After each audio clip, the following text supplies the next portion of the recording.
Conversing is produced and distributed in partnership with Comet Magazine and Fuller Seminary.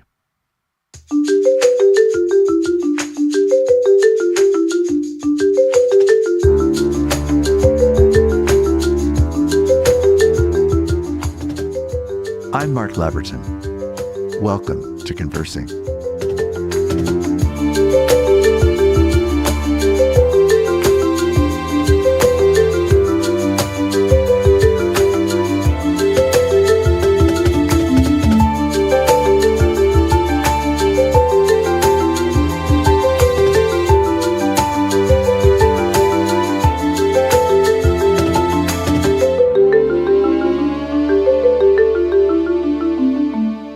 For many years, Makoto Fujimura has been a friend and a guiding influence on my own life, and on the lives of many others. He's a leading contemporary artist whose slow art, as he calls it, has been described by David Brooks of the New York Times as a small rebellion against the quickening of time. His work, which can be found in the link in the show notes, gives us an opportunity to see the world and hold the world and engage the world with the kind of hospitality that becomes generative, even in the midst of pain and suffering and challenges, alongside the beauty and hope of light, of joy, of refuge. For reasons you're about to find out, I'd like to dedicate this particular episode of Conversing to Jane and her grandmother, Julie. Mako, what a gift it is to have you today on Conversing. Thank you so much. It's great to see you and great to be on this conversation. You know, the first time I recorded a video with you was many years ago now, and it was in the loft that you were using as your studio, very, very near Ground Zero, a few years after 9/11, where you were literally weathering all of the things that were part of that extraordinary occurrence and all that it's happened since. We then later had opportunity to spend much more time together when you were at Fuller as the director of the Brim Center at Fuller, which were challenging years for you and for me, and the fellowship that we shared in that time and your art and your artistic sensibilities very, very positively shaped me and things that happened in Fuller during that time. So I've interviewed you one other time when your book on faith and art came out, and now we have a chance to talk about your most recent book, Art Is. And so it just feels like a rich, long, I hope lifelong conversation that just continues between us. So absolutely. Thank you. Absolutely. You know, Mako, I want to try to sum up an experience that I had recently that holds a great deal of why I think this book is so powerful and why it felt like such a gift to me to be able to read it. I was already in the middle of reading it, and I had was probably half or three-quarters of the way through. I went to Minneapolis to be part of demonstrations there related to ICE and trying to affirm again the essential importance of human beings and individuals, regardless of their contexts and legal or illegal status, and the fact that they were treasures, but it was in a city visibly, viscerally marked by trauma and violence and anxiety, but also the beautiful witness of 50,000 people marching together in 35 degree below zero temperatures. I came back and I was wanting to talk to a close friend of mine, a beloved friend named Julie, about the experience of being in Minneapolis. And I sent her a text. She's recently become a grandmother again. And a few months ago, she fell and sustained a very significant ankle injury and had surgery with pins in it and is only now just beginning to start walking a bit. And it was in light of that I wrote to her to say, could we talk? And she said, I'm sorry, I can't talk this afternoon. I made it up Annie, her daughter's stairs. I made it up Annie's steps and was holding Jane. Now, there was something about that constellation of words, this beloved friend, this embattled city, this person fighting a physical injury that she's healing well from, and the exquisiteness of this simple 2-word phrase, I was holding Jane, that just blew me away. It felt like this is of the essence of human making. It is Yes. the essence of life-giving making. It's the essence of grandmotherly care for a brand new little baby. And when I read this book and felt you were pointing us toward art is, and as the subtitle says, art is a journey into the light. It felt to me like this was Jane, this book was Jane, but also that what you were trying to point us to artistically is really a world in which holding Jane is really what life is meant to be about. Yes. And how we do that, how we live that, how we enact that, how you do that, in the particular forms of art that you express. And I'd like to just hold that in our minds as we have a discussion about this really rich book.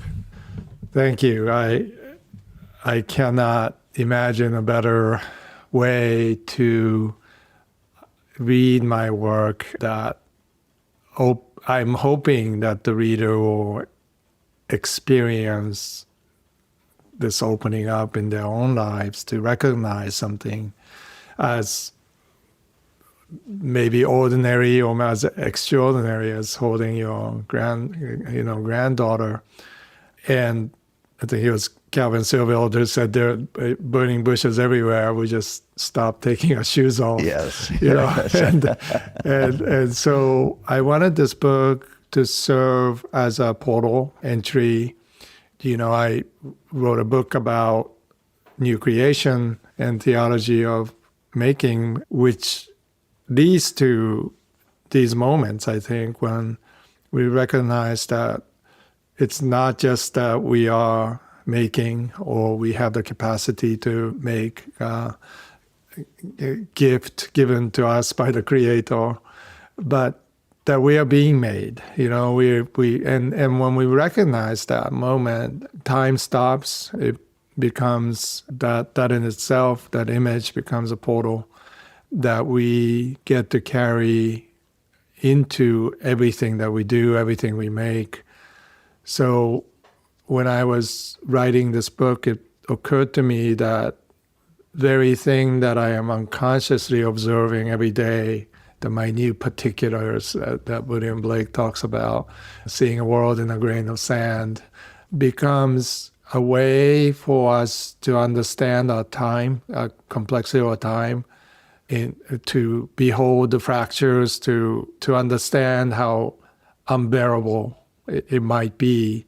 And yet there are these moments when we are able to see the whole, step back, and to actually be filled with thanksgiving.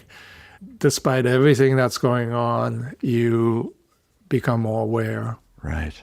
I think it will be helpful to remind listeners a bit about your own story in a brief way, just so that people understand what you're holding together in your being. that can take hours and hours, and I wish there was opportunity for that. But in this case, just remind viewers who may not know, and tell viewers who might not know anything about you, to understand more about what you're holding, both as you come to life period and as you come to the life of an artist.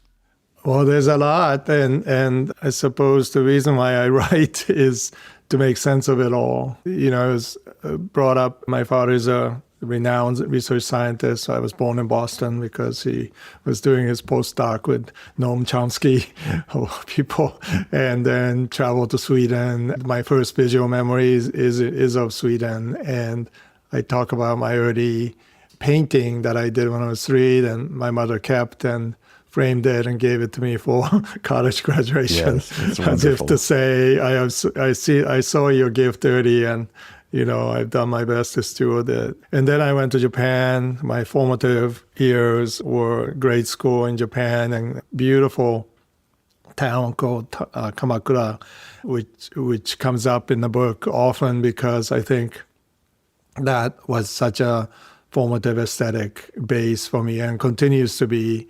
And even though I went back to America, my father was at the famed Bell Labs doing pure research in acoustics research, and which built a foundation of AI and voice recognition systems, and in so many ways his research has been so generative, and this word is not just incidental. It is a word in which he built his career. And when I write about culture care and generativity and the effect of how culture wars rhetoric has so broken us into violent pieces, and we don't know how as a culture to even speak to each other, I am invoking my father's language of, language is generative. Language has potential for us, to reach across the divides, and it is always formative. And if we don't understand that, we don't understand humanity in that sense. So given all that background, I felt called, even though I did not have faith of any kind in college, but I felt called into the arts. I felt like there was only one thing that I could do, and I know people tell me that it's impossible. I know, that I think it's not possible, but I really needed to make a go of it. And that was my first year in college. I knew that instinctively, and I remember having a conversation with my professors about this, and thinking back, it was very unusual that I had the confluence of liberal arts education with sciences mixed in, and I was able to write sentences that I do in this book, which kind of goes from observations to making art in my studio here in Princeton, to thinking into interdependency of how perceptions work and how that might help us to heal as a nation. All the language there, I think, somewhat depends on a framework that allows very broad way of understanding the universe. And as a scientist, my father always had this outlook that we don't really know much. Like what we know, we might know, and then data will tell us if we're right or wrong, but you have to test it. And even if you are sure, then if you're certain about something, you have to question that, because you will look at data that way, and you don't really know what you know. And that framework, that epistemology really helped me, I think, to become a Christian. I think my father was very honest, even though he was not a believer or religious in any way, but he I think, understood the mystery of life and appreciated it. Mm-hmm. Right. Mako, one of the things that is powerful in the book is you describe the sort of insider-outsider life that you've had. I think this is a very important theme of the book.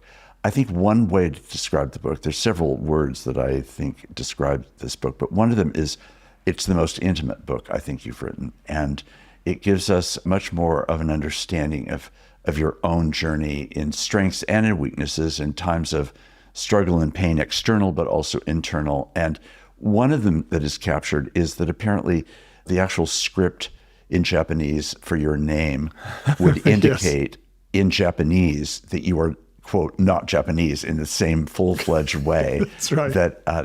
Tell us about that and what that means to you. Japanese is written three ways. One is through Chinese characters, or kanjis they call them, and they put you learn in school, in grade school, so many hundreds of these ideograms, but in between, or how you begin is by phonetic alphabets. And there are two types. One is katakana and one is hiragana. And hiragana is something that elementary school children will use to begin to write. And then the kanji becomes this visual ideogram. So if you are learning Japanese, especially as a child, you are learning to think visually. And you're learning to hear the sound or as a kind of a lyrical poetry. It's a very elusive language. It's sometimes hard to translate Japanese, especially novels written in phonetic form. And so that is a really interesting way to look at how I write, right? So I think in my first chapter I say, I don't write in a linear way. I don't. So reader, you might be frustrated that it's not propositionally laid out and it doesn't have, point A to point B to point C. It kind of meanders, but I write in a way that as you journey into it, that you will find many more connections than you would otherwise. And that's the way I paint, so layers and layers, over sometimes 200 layers of pulverized minerals. So there's prismatic light and layering. Every stroke your eye can see, but your brain says, no, that's just monochromatic blue, But as you stay with it, it opens up to you. And my writing is the same way. There are many layers. There are many ways that words can act as prisms. And they refract, and depending on what you're going through at the time, it may read differently. And so I try to be honest to that, but I think it comes from the Japanese way of speaking about something, but you do not speak of the solid truth of it directly. You come around it, describing its shape and what color is it, and what do you hear when you encounter this reality? And so I think you're right that this book is very intimate, because I feel like it was the first time I've been given permission, first to myself, but also the wonderful editor that I was working with at Yale Press really encouraged me. This book came out really at the tail end of the shutdown.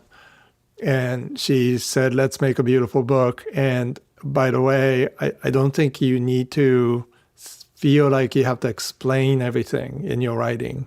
That's what we kind of, typical publisher will want you to make sure that and she just gave me permission to meander and to let words refract. And once I began that process, it was such a healing process for me, and I think that's why it became intimate, because I was threading into experiences that I wasn't even aware of, and it just comes out of your writing, and you recognize it, and you say, well, do I want to go there, first of all? And you say, well, I think this is where this sentence is leading me to, let's pursue it a little further. Yeah.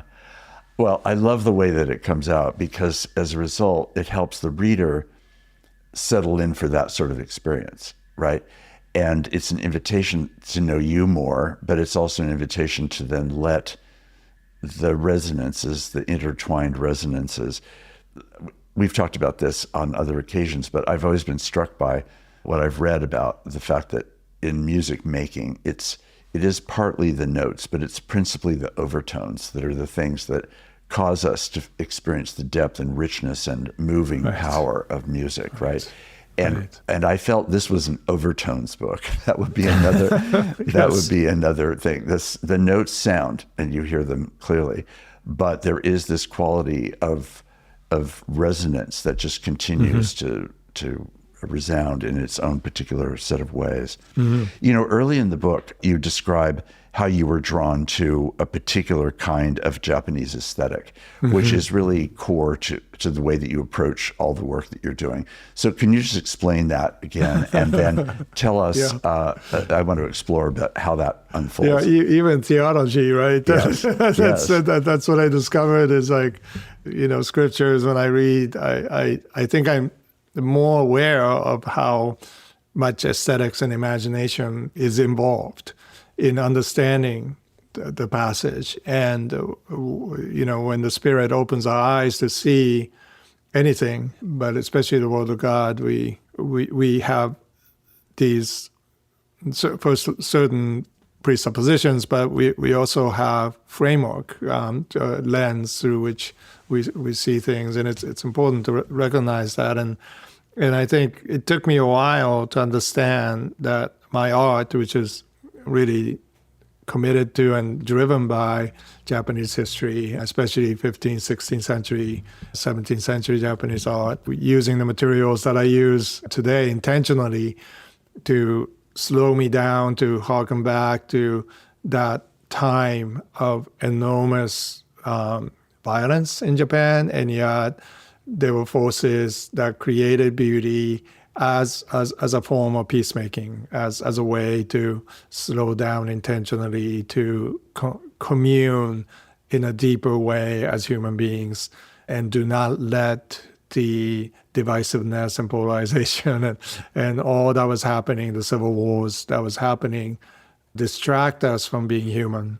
And so in that sense, it is an invocation to that reality where art had to function in a way for us to remain human.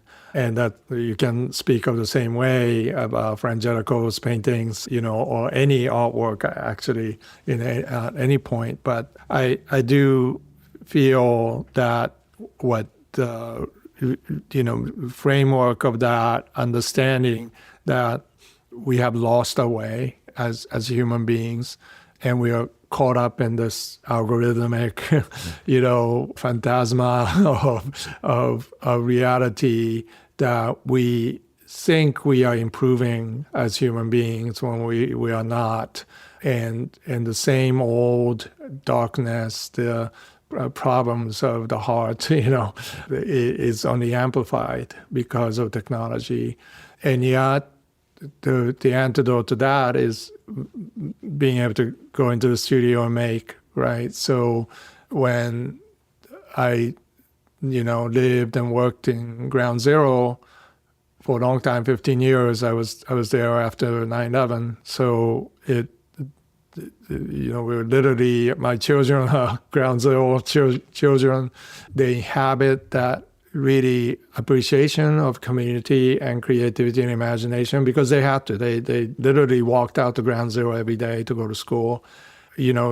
I'm so proud that they all grew up in this tenacity, to this defiance, to remain human, to value their friendships, to have hope for the future despite what they see.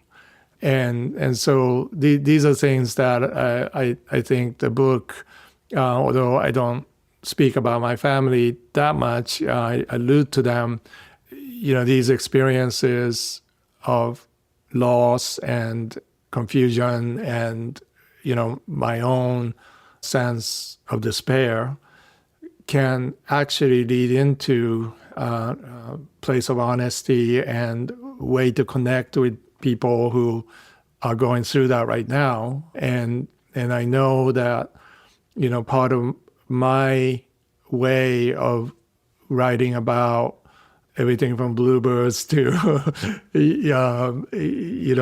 Dr. King, has something to do with that sense of being made alive in truth and goodness and beauty that allows me to stay in my studio, being able to make something, come into the studio with expectation that a new creation will happen. Right.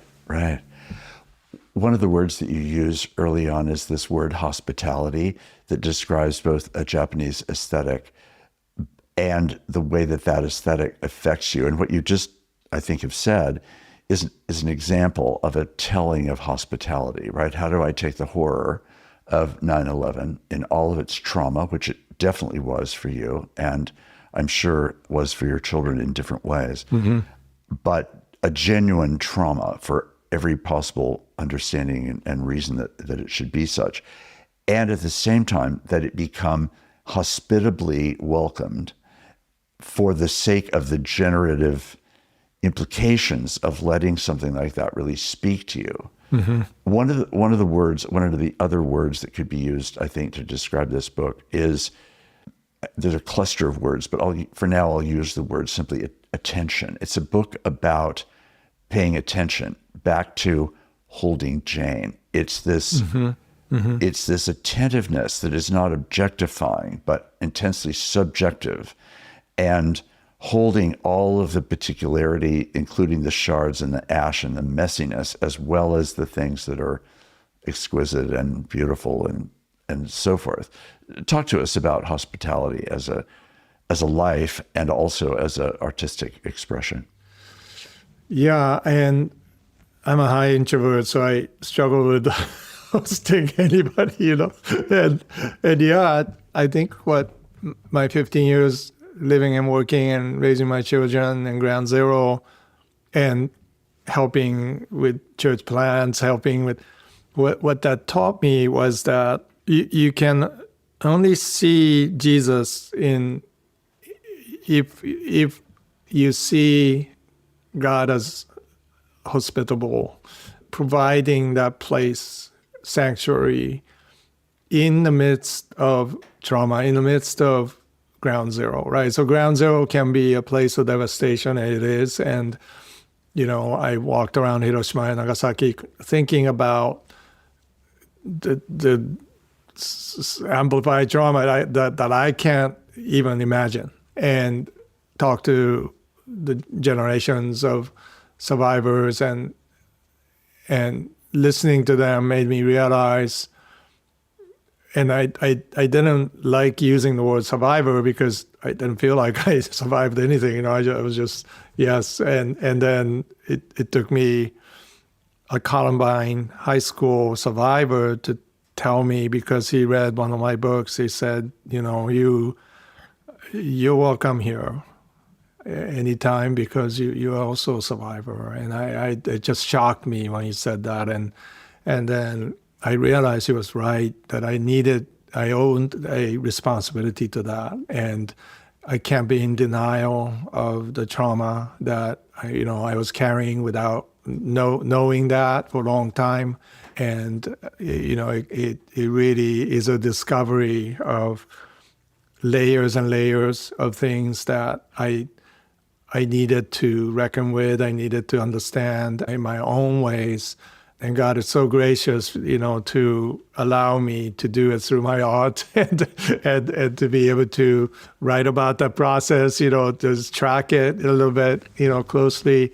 And so that word hospitality has become such an important word when I'm talking about my art, and when I'm talking about listening well to each other, listening to the culture, listening to the city, the hustle and bustle, the pulse of it, and understanding that rhythm of whether it be a sentence that you just wrote or a flow of minerals that's cascading down your canvas, or attentiveness to the shift of light that happens in front of you. No moment is the same, and you are continuing to discover things. And then when I realized that God is indeed the host, the hospitable, that God is the God of Ground Zero, that's when I started to shift even understanding of Ground Zero as, two words, place of devastation, to say, can this be also a place of cancellation, Ground Zero, place of forgiveness, place where you intentionally host tea to the enemy, to the warlords, to the powerful? Can this be a place, a birthing place of art? All of that came about, and I think it's evident in even this book. Every sentence I write is connected to that thread. Right. It is a very prominent thread. And I think it speaks to the long story of holding Jane, in the sense that it starts in this way that is just exquisite beauty and smallness, and yet the long story of Jane's life yet to unfold is a story in which Jane knowing that she's being held, Jane being free while being held, to risk, to create, to extend, to grow her own sensibilities in the world, to understand community, to be in relationship, to suffer, and to be nourished and full of joy. All of that is part of the story that's unfolding. And the question is, for every human being, how do we find the capacities for that? And I think this book gives us so many, I guess what I came away thinking of as sinews that sort of connect us to the tissue or the muscles that need to actually embody something. But we need the sinews to understand how all that actually is going to hold us together when it feels like so much about the world and life can feel like it's a splattering exercise in the current culture rather than anything but a culture care or nurturing exercise, right? Yeah. The sinews are often hidden and not, doesn't reveal itself to be, but it's holding things together. Yeah. Yes. One of the other words that I would use to describe this book is that it's, for me, the most mystical of your books. And what I mean by that is not something extravagantly supernatural precisely. It's more that mystical experiences hold mystery. And there is a deep vein of mystery that runs through this whole book about the mystery of existence, being, the mysteries of matter, of pulverized minerals, etc. There's a mystery that is unfolding. And there's this one very unexpected and classically Mako expression of this, which I just relished, which is a description that you give of dandelions. I wonder if you could take us to the dandelion and reflect a bit on that. I thought that was really, really, really so Mako-like and so wonderful. So, well, thank you. I live in 3 acres of land here, which I never had any land, before living in New York.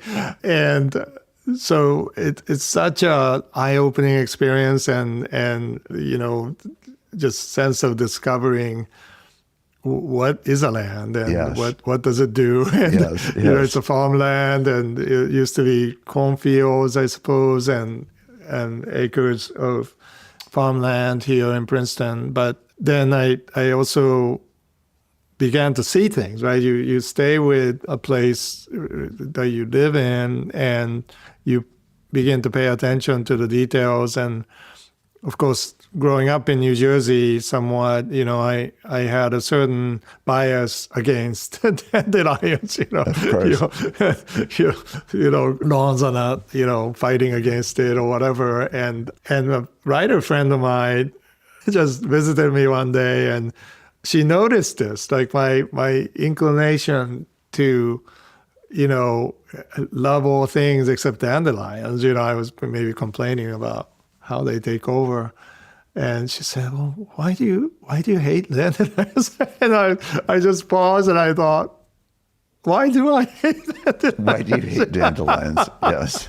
And so that kind of spiraled me into this meditation, which art is ultimately about. It's really stopping, right, and saying why, and then observing, and then diving into it, and as if it's a Jungian dream, you kind of analyze it, and so I've been doing this, and then I wrote about this trip that we had to Quebec, and I was forced to walk on the side of this highway, and I noticed these weeds, but they were beautiful, and it turns out to be they're cousins of dandelions, and I was reading this essay about Lydia Trotter, who is this artist, missionary, extraordinary individual, and she takes dandelions to a higher level. She says, well, dandelion seeds, they form these pods, and they give themselves away to the wind, that they don't even know where they're going. And so I did some more research, and it turns out that dandelions only grow in compacted and sometimes toxic soils. They intentionally land, or the ones that land in the places that need them, they will create these deep roots, break up the soil, and they're the superfood because they have all the nutrients packed in them to fight against this culture of death, Yes, and fight into it, I guess, and to make it come alive, right? And they fly somewhere else, and they do the same somewhere else. And so they're really amazing plants that I had no idea did so much for the world, And so when I was thinking about this book, and I thought, well, it'd be kind of nice to have little images, in between like chapters, like dingbats, And so I painted a dandelion, and my designer thought it was just the most wonderful thing I ever done, and I was just giving it to him just to use on a little thing. And he said, "Oh, I'm going to put this on the cover," And I said, "What? Why?" Stop! I thought we were moving together on this. Exactly. And then all of a sudden he sent me an image, and I said, "Wow, this is quite something," because that thread, right, the initial thread, right. If I didn't listen to my friend, who was really challenging me to see the world differently, if I didn't push into this reality and what dandelions do to, soil, if I didn't pay attention to that, I would never seen the weeds on the side of a highway in Quebec City. I would just walk right past it without thinking about anything. But that moment, they spoke to me because I have been thinking about this, holding on to it. And then as I wrote these words, it is my favorite chapter in the book because it opens us so much about the process of seeing. It does. And how we don't see, how we are learned. We are educated not to see, ignore those things. And then once that part, it's like the Matrix, once you dive into the rabbit hole, it is just so full of dreams and realities that we have dismissed as something that is not useful to society, something that is, like the perfection of green grass is what we're after, and that assumption has done so much damage to us and our children and to this culture, the political process, everything, and it just unravels in these paragraphs in this chapter. Well, it ties in, of course, deeply to one of the phrases that you use to describe your own work and the work of other artists. But this idea of slow art is critical to the things we've just been talking about, right? You don't get to where you got to about dandelions in a speedy way, right? No. It comes as a result, as you were just saying, of the pausing, waiting, observing, holding, the letting it speak to you in ways that the hurried realities of culture and the instantaneousness of digital access and supposed communication is just is leaving all of this out. Yes, absolutely. Right. And it's kind of a communion because you make dandelion tea and you actually drink it and chew on the roots and it turns out to be the best thing for my allergies. It's heating my body, and like this is what Jesus meant, I think. Love your enemies, right? Wow. It's a little bitter, but right, a little bitter, yeah. Oh my gosh. Well, there's another section of the book that is not too long after that I want to focus in on, which is a section that you call rest. And it just strikes me, for example, the word, of course, is an extremely rich word in the Bible and has a great deal to do with how people come to know how to live in reality and rest, Sabbath keeping of some kind, whatever that looks like. Sabbath keeping is an invitation to, in the biblical sense, lay down your labor in order to receive and remember that you're not the one who holds all reality. And there's a quality about rest in art, in your art, in some art. So I wonder if you could just talk about that. Yeah, I think, I have another book called Silence and Beauty, which is based on Shusaku Endo's book Silence. Such an amazing book. Yeah, which is an amazing book, but it is the opposite of rest, right? It's about trauma and persecution. And yet it is about rest. It is about Father Rodriguez realizing that he cannot attain the things that he's supposed to attain as a priest in 17th century persecuted lands. And kenosis of giving himself away in like a dandelion seed, it had no control over where he lands. And yet that beautiful act of surrender becomes an entry point to Endo's, I think, thesis is that that's the way that Japanese Christianity can endure in underground and beyond, right? So it is the opposite of, writing about silence of God. Endo kept on saying that this is not about the silence of God. It's about the voice of God speaking through silence.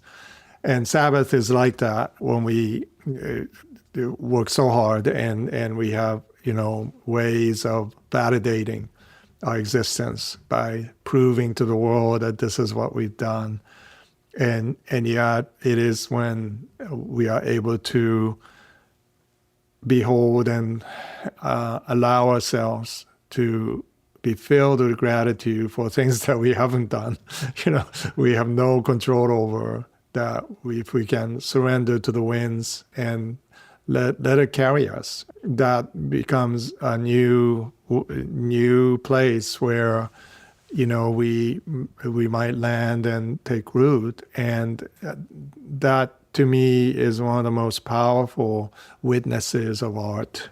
And we can define art differently. And I say in the book, this is not about defining art, but it is about the existence of art, And so art is, it exists in a way for us to navigate our complex times, but to also allow us to rest, allow us to give pause to this incessant drive to dominate, to win, to validate whatever the process is, whether it be political, cultural, or economic. It actually does not accomplish what it promises. Many of these are assumptions that we don't question in our world, but we need to understand that maybe by resting, which has been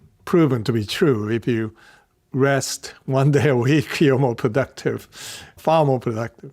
Same thing with our minds and our imagination. We need a place to land. We need to look at something beautiful, something that speaks to us, listen to music, go see live theater, and let that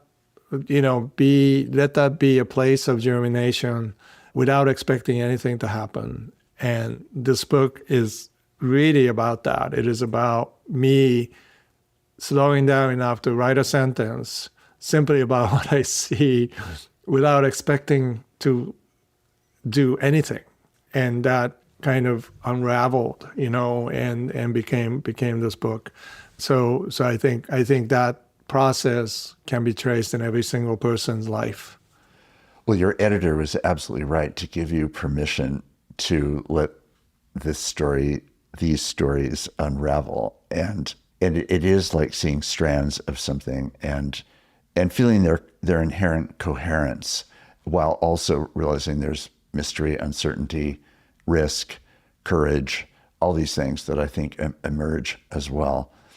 We've talked a little bit about this. You've referred to it, and we've talked a bit about it in the past, but I'd love to have you maybe conclude our conversation with talking a bit about kenosis. I know you're thinking a lot about that, and kenosis is a Greek word that is basically God's self-emptying love, identified in the context of the Christian faith as what Jesus does both in the incarnation and the crucifixion.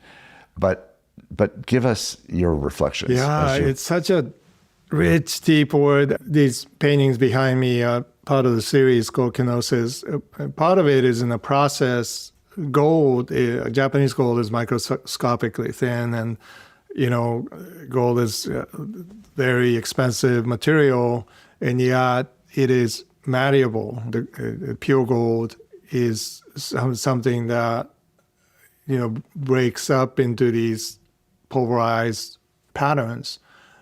And so I wanted to do a series of paintings that address this, the opposite of self-expression. In a sense, it kind of is a way that art, like dandelion seeds, can give itself away to the world. What would that look like, and how do I capture that? Well, simultaneously, my wife, Hye-Jen, a justice advocate, was giving a talk for this very important group talking about generosity. And she chose that title because she thought, if we're going to talk about generosity in the world, we have to understand kenosis. And she's continuing to develop this thesis as a lawyer, advocate, in so many ways. And we see this as a movement. Kenosis, kenotic movement is kind of the antidote to everything we're experiencing, the exposing of all the corruption and power games and lies. And it is to hold that silence as Jesus stood, being accused, remaining silent to carry the cross. And it is, again, not a show of weakness that the label that the world may put on that. It is actually the opposite. It is the most powerful speech. And it is a way that, as I thought about it, philosophy has always addressed this, Wittgenstein to Foucault, to say that language is inadequate to create a way for us to communicate that does not rely on power structures. And every time you use words, typical culture war rhetoric is all about dominating, dismissing, eliminating, right? And so words have become so much about, so-called survival game, but it's really debased form of that. And so I think part of kenosis life, whatever that may be, it's something I would love to explore more deeply with a community of people who have different expertise, because this is when I look back on the cultures and civilizations that have outlasted its traumas and darkness and wars, I think you'll find this at the core is somebody decided that it's okay for me to give my life away. and that person, even though the voice may be tiny, small, invisible, flips the table, flips the dynamic of the entire power struggle that we have built upon. We are thinking that is going to be enduring, but it's actually the crack that causes polarization of power. And then out comes this new forest of beings that is so resilient, so defiant, so human that all of education, all of what we do, even in terms of capitalism, is just drawn to it. We just know instinctively that this is the only way that we can move forward into the future, or even to imagine the future. And it turns out to be the imagination of Jesus. Mm-hmm. Amen. It turns out to be that. And so it doesn't matter if you're a Christian or not. This is the way, that one of the ways at least, that we can begin to speak into the current crisis of power. Right. It reminds me, once again, as we close, of Jane and the hope for a tiny baby, and imagining this life nurtured by a family who will be intensely present and loving and embracing of her uniqueness, that over the course of her life, and she has 2 priceless siblings as well, how those young children will emerge in life, and whether, as you're suggesting, whether self-emptying releases their imagination. So to hold Jane is to hope that Jane will develop in every possible good way, with the imprimatur of good way. In fact, I think what Paul means in Philippians is this sense of doing that which really matters, is a self-emptying life of love.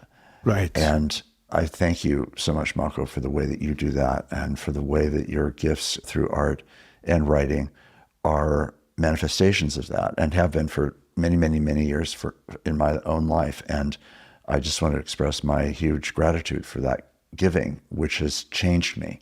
And I'm very thankful for that. Well, I'm grateful to sojourn into this and unpack so much of what I intuit has a lot of ramifications that I cannot bring into reality, because my gift is to be able to articulate a little bit of what is really happening. And I'm grateful for you and so many others, friends who have come alongside and become part of my own way of processing and journeying. And because of that, I think, I have been, talk about a secure base to work from. I think there are elements of that even in this conversation, your hospitality. So I'm grateful. I'm grateful to be part of that. God bless you.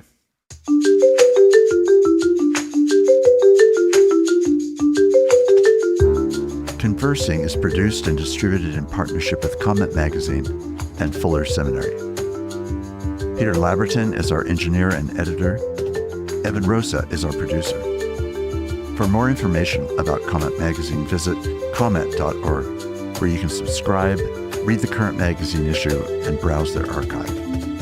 Fuller Seminary is an evangelical, multi-denominational graduate institution committed to providing indispensable formational education for diverse Christian leaders everywhere. For information, visit fuller.edu. I'm your host, Mark Labberton. Thanks for listening with me.